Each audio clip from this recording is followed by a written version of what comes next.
非常謝謝大家轉到四十個世界節目現場。禮拜嘅全球新聞短評，其實用10分鐘嘅時間帶大家來抓走天下大小事情。今快係請到曾復生教授為大家來做解釋。先生你好，主持人好，觀眾朋友大家好。先生，禮拜呢帶大家來看解頭一條新聞是曾經喺南海時局記述嘅新聞。美國、日本、澳洲同菲律賓初次同南海期盼條一島嘅軍事演習。先生係用上來解讀安尼嘅通眾咯。而家呢，美國嘅拜登政府啊，佢對中國嘅一個戰略啊，係採取係強勢外交同強勢嘅合作嘅一個布局啊。有個布局呢，佢因為佢4月10號、11號，準備同日本啊，即北京啊，召開嘅高峰會議，同時咧召開美國、日本、菲律賓3國領袖嘅高峰會議啊。所以喺之前啊，佢在4月7號就在南海地區啊，舉行嘅美國、日本、澳洲同菲律賓4個國家反傾艦嘅一個軍事演習啊。也反傾艦嘅軍事演習啦，其實係同中國大陸表示講，你如果在南海地區高度嘅擴張嘅嘢威脅嘅力量嘅話，而呢美國、日本、菲律賓、澳洲亞洲國家就會聯合起來對付你啊！也表示乜嘅呢？也是一個強勢嘅軍事合作嘅能量。因為呢，你睇美國同日本啊開始準備，如果講今年呢5月普丁俄羅斯嘅總統普丁訪問中國嘅話，同習近平如果達成也進一步嘅戰略合作夥伴關係同深化也軍事合作嘅關係嘅話，那美國政府其實表示講，如果你做也鋪嘅話，我同日本、澳洲同其他民主國家，咪會聯合起來有能力來對付你啊！所以呢，你最好呢唔好同俄羅斯達成也軍事合作升級嘅一個動作。所以呢，亞拜呢美國同日本在北京也高峰會議簽訂70項嘅一個軍事合作嘅協議同其他各個領域嘅合作，所以美國同日本嘅軍事同盟關係會升級。另外呢，美國同日本同菲律賓要達成也3國嘅一個合作嘅協議，同時呢，日本要鼓勵美國就鼓勵日本加強同菲律賓之間嘅軍事合作嘅關係。嗱，另外菲律賓呢，佢哋要求美國同日本加強對菲律賓嘅投資，要1000億美金嘅一個投資案，就加強也美國、日本、菲律賓3個國家強化合作呢，在南海地區來共同來應對中國大陸帶來嘅新嘅威脅。所以呢，也新嘅戰略格局慢慢發展之下呢，你會看到嘅是越來越強勢嘅外交同越來越強勢嘅合作能量。那中國大陸要嚴陣以待咧。其實雙方人看起來呢條新聞係以色列同哈馬斯打戰差唔多半年嘅時間，但是以色列之前係宣布要先對啲南加沙來撤退，先至很有快一件事情咯。我知道以色列亞拜動作咧係以退為進啊，因為呢，那4月8號呢，以色列總理納坦雅胡佢就公開表示講，以色列攻打拉法市嘅一個時間點已經確定了，但是呢，也係佢國家嘅秘密，佢做唔得講啊。另外呢，你咪注意到講，以色列咧這個國防部長格朗特佢咪公開表示講，以下先撤軍係要整頓休息啊，因為呢，也戰爭已經打了半年了哈，所以有啲部隊要整頓休息啦。但是這整頓休息咪準備來對付拉法市有3張營呢，差不多有3000人嘅哈馬斯武裝集團的一個營員啊，所以從呢個角度來看的話，以色列還係堅持佢原來設定的軍事3目標。第一個就要殲滅哈馬斯武裝集團，第二個呢就要用加沙走廊非軍事化，然後用以色列部隊做的去加沙走廊維持秩序啊。第三個就要保持巴勒斯坦人非激進化，就係講以色列同巴勒斯坦中東地區尤其係約旦河西岸同加沙走廊也2個部分而維持一個親和緩的關係，但是以以色列作為主導所以亞洲原則呢，那以色列也納坦雅胡的政府佢繼續堅持但是呢，美國也偏呢，伊咩公開表示咧，伊講美國同法國、德國美國、英國、法國也11國家公開表示反對以色列攻打這個拉法市，因為會造成更嚴重嘅一場人道嘅危機所以呢，布林肯美國嘅國務卿布林肯亦是公開表示講，如果納坦雅夫政府冇改變嘅政策，那美國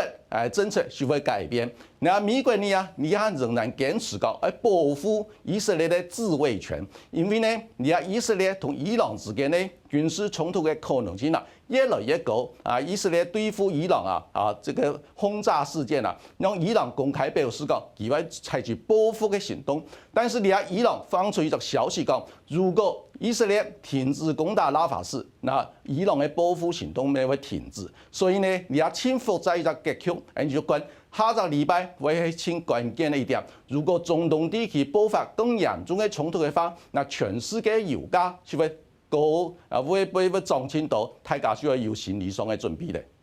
禮拜第3條新聞，接下來看嘅係美國3月嘅消費者物價指數嘅企業補貼係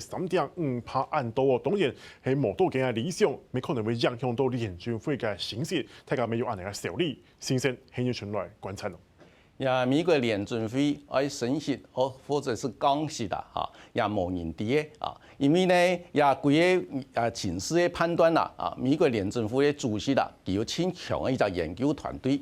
你也佢關心呢係乜嘅呢？關心呢美國過去2-3年以來嘅通貨膨脹挺嚴重，你下呢而透過也過去1年來也13月之內暴力式嘅升息啦16碼，所以4%一隻很多一隻強勢嘅一隻升息嘅動作呢，讓美國原來挺嚴重嘅通貨膨脹慢慢有下降。但是呢，最近3個月啦，美國嘅消費者物價指數 CPI 連續增加。同時呢，也高過大家預期嘅一個水準所以呢，讓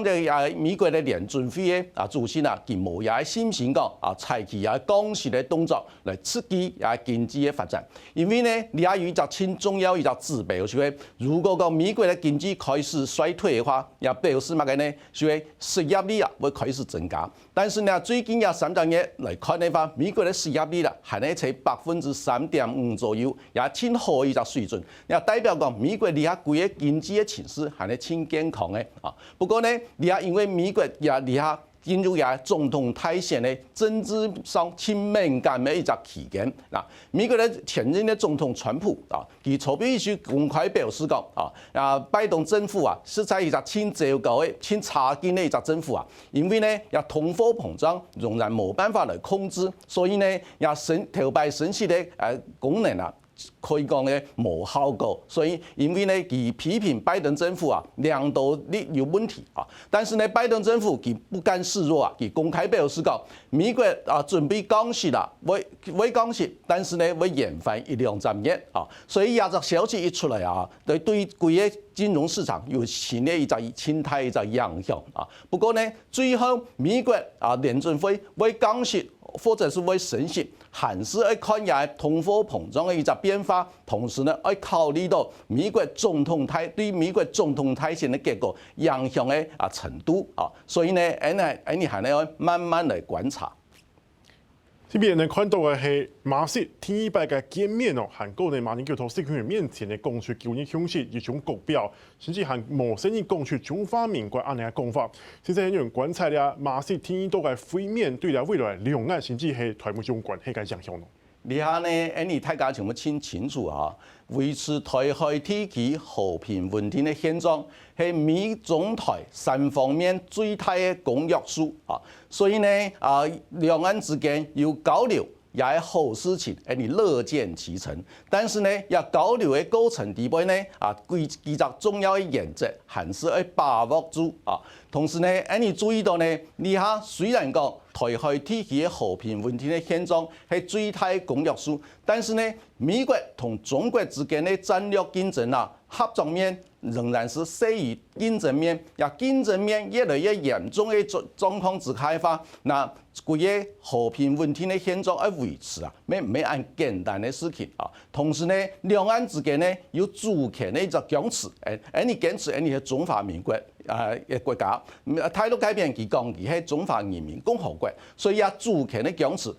同時存在。另外呢，軍事上的對峙咪同時存在。嗱，中國大陸最近也2-3年對呢台海地區嘅軍機戰艦定位嘅動作呢，讓台灣多數人民感覺真反感啊！所以呢，提出也維持和平穩定的現狀呢，咪唔係按簡單事做的繼續維持嘅。另外呢，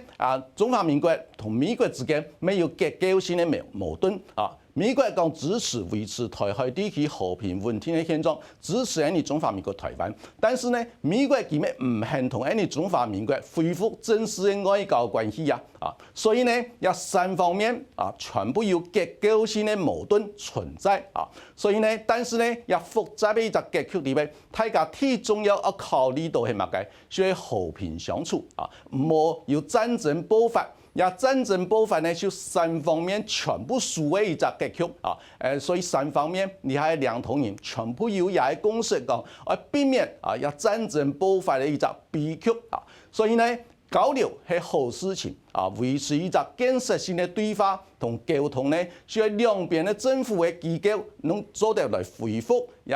也和平穩定交流對話解決具體的問題。也係真係兩岸之間要做嘅事情，所以呢，你希望中國態度一片好好嚟考慮，同你中華民國政府來恢復也建設性嘅和平良性互通，同也正常嘅對話嘅機制，也係真係重點。好，羅先生今日帶人回顧嘅係南海時區韓國以下現在嘅好少美國經濟先比係兩岸關係嘅好少發展咯。但是看看一下，繼續過來關注嘅是係禮拜嘅今天訪問美國帶來嘅影響。